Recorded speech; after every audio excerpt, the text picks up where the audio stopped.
piece. This next piece is called the Beatitudes. And it's about our moral state today. We use a lot of work. Many don't think so, few do. But I'm one of those people. I promote peace. And I promote the higher self. And I pray, this is kind of a long piece, so I pray that I get through it.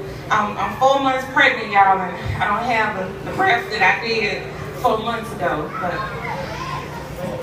again, the name of this piece is the Beatitude. Jesus saw corruption in the church, which made his agenda plain and simple.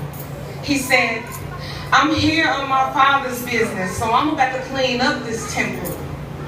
Not just the physical temple, but our hearts and minds as the temple of God too. So Jesus re-examined the original laws of Moses, eloquently restating them in the form of the Beatitudes. So be mindful, my brother, my sister. Think again before you call yourself Christian.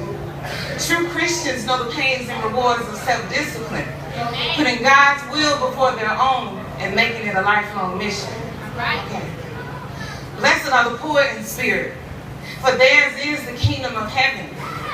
Meaning you got to humble yourself, because humility forces the spirit of pride to deaden.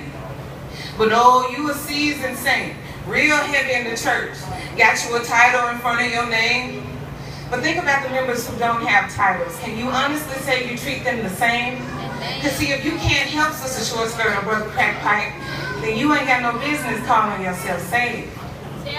Blessed are they that mourn, for they shall be comforted. But first you got to learn how to live through your pain before God can restore your confidence. It's not just the death of loved ones that makes the soul mourn. It goes much deeper than that. You see, the soul mourns when the mind lacks peace, empty, unfed, and buried underneath. A hopeless heart with wounds cut deep. But this is divine fact. We were all bestowed the power to bounce back. So with that said, there's no such thing as a Christian who can't keep their state of mind intact. Blessed are the meek, for they shall inherit the earth. So humble yourself and submit to God's perfect will, and your obedience will inevitably show its worth. So don't call yourself a Christian if you're not willing to submit to that level of mental work. If it was asked of you today to clean the pews and sweep up the dirt, would you do it? Or would you demand respect and threaten to leave the church? Blessed are they which do hunger and thirst after righteousness, for they shall be filled. You can never quite explain that moment in your life when your mind was finally healed, reading between the lines of the scriptures, on a deep search for the truth to be revealed, finally confessing your thoughts and your fears, the weight of those burdens you no longer feel. And see, righteousness is just taming the ugly side of our human nature for a clearer conscience and spiritual peace.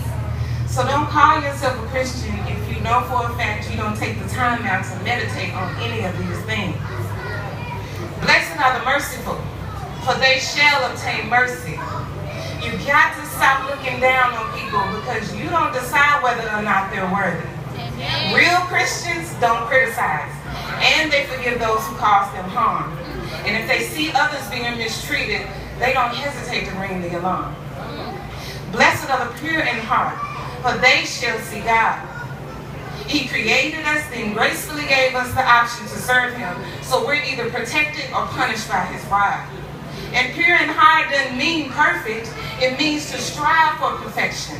So you can't be a Christian if you always seem to be unclear on your direction, because the Spirit of God that abides within us holds an infinite amount of discretion.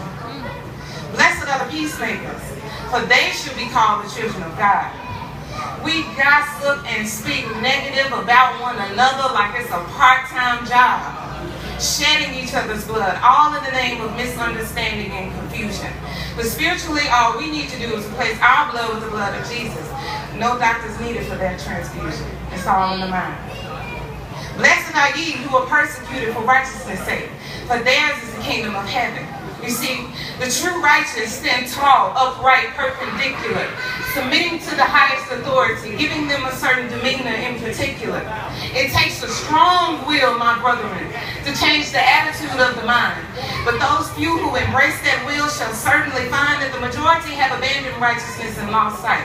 And sadly, most of us actually think we're living right. If God were to describe your character, what would that description look like? I suggest you pray to him and get your spiritual report card tonight. This kingdom ain't given. We got to earn that right.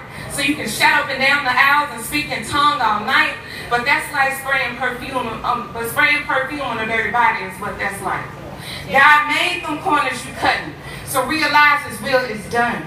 He showed us the right choices to make through the life, death, and sacrifice of his son, so he has no need for your money, your looks, your titles, your labels, none.